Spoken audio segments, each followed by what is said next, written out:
Hello. I wanted to do this video. First of all, I want to say that I'm not a professional cyclist, but I have been cycling. And when I say I've been cycling, it doesn't mean every day, but I have been into the hobby. I'm not going to say the sport because to me, somebody that's in the sport is somebody is very fit and maybe they belong to a cycling group. Maybe they do some competitions and races. So I'm gonna say I'm in the hobby of cycling. I believe since 2014, and it was for weight loss reasons. So it's been about 7 or 8 years. I started off with the Walmart $99 bike, and then after maybe a few months, I found a used Giant. That's the brand name. Uh, Hybrid bike, which is kind of like a road slash mountain bike, and I rode that for 4 years. After being in the sport almost 5 years, I realized this is something that I really love, this hobby. So I invested in myself and got myself a giant Comax 2.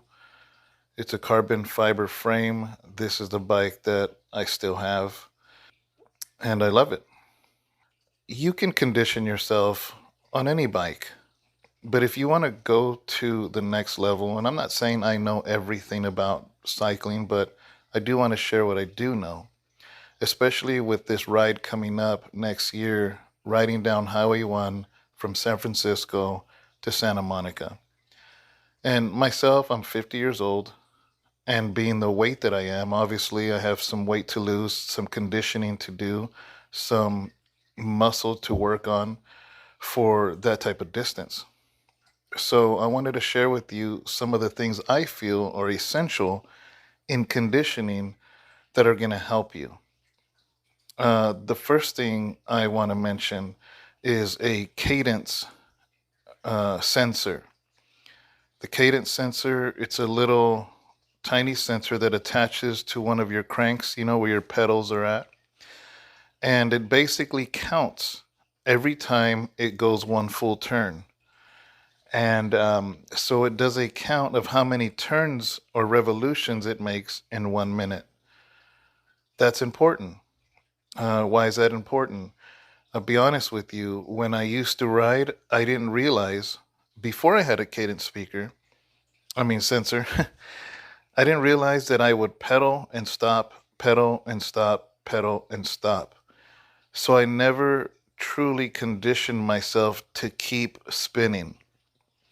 And this is something I didn't even notice because at the end of the day, I was on Strava and it marked my miles, and whether I did 5, 10, 15, 20 miles, all I cared about was the fact that I did those miles.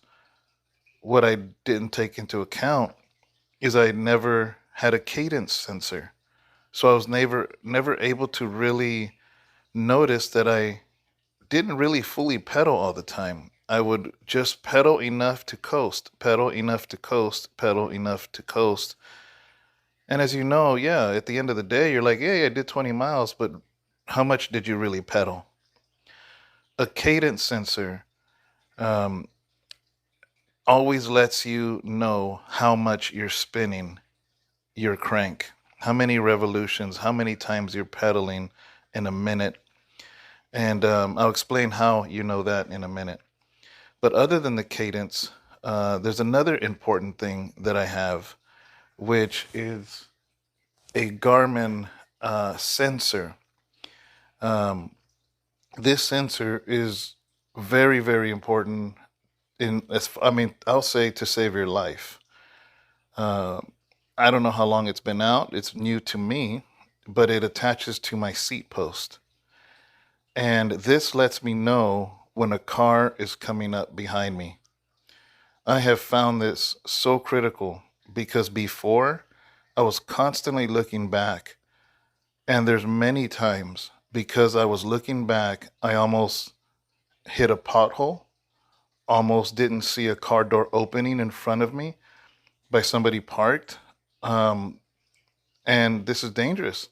By having this basically radar sensor behind me, I don't have to worry about looking back until I see that it notices a car. This is awesome. This is life changing and probably life saving. It lets me know roughly 2 blocks away when a car is coming up, and I could also see how fast that car is coming up and how many cars. I think it senses up to 8 cars at once.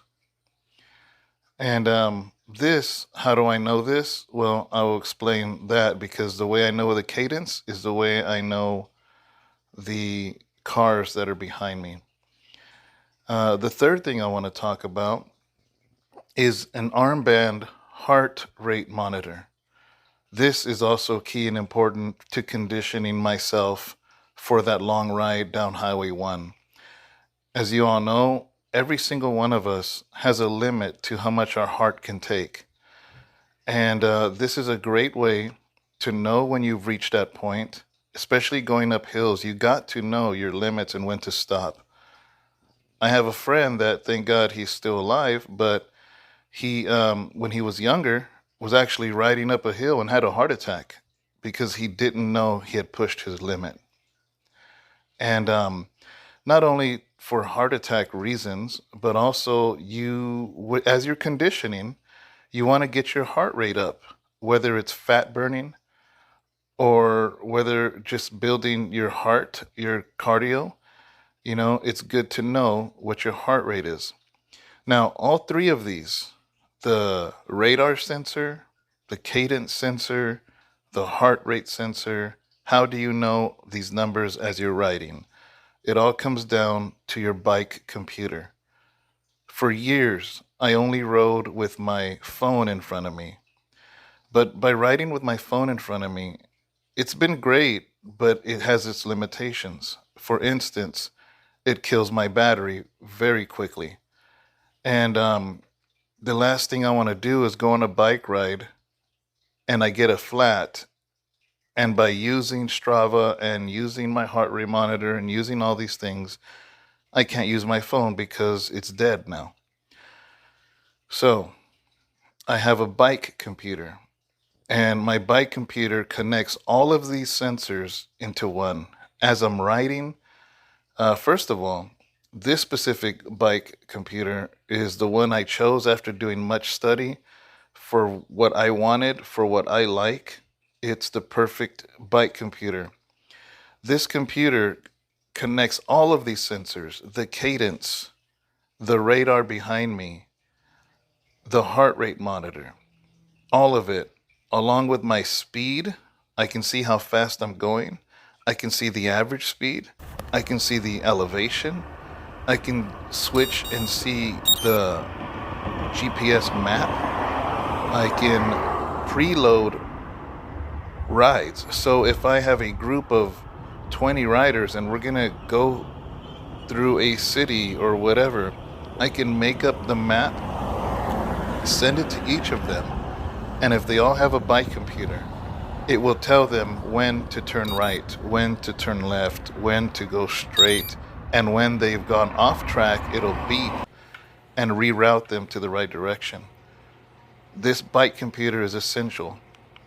So I just wanted to share this with you guys. These are the things that I feel are essential in order to condition. Now, if you want to go along this ride along Highway 1, if you want to take up that challenge with Cholo Trucker, myself, my wife, a few other individuals, you're free to do it. You don't need these things. But in order to condition yourself, I think this is essential. And not only that, but especially the radar, it'll save your life. We're going down Highway 1, which is basically a road that goes along the coast, and some of those areas are not equipped with any bike lane at all. So you'd want to know what cars are behind you for safety's sake. So with that, guys, thank you so much. Um, and I hope this is helpful, even to Cholo Trucker himself, to some of the other people that are riding with me, whether it's Chewy, Reina, anyone else. My wife is also riding. She is equipped with all of these things on her bike also. So thank you so much, and I pray that you join us and that this helped you some way, somehow. Thank you.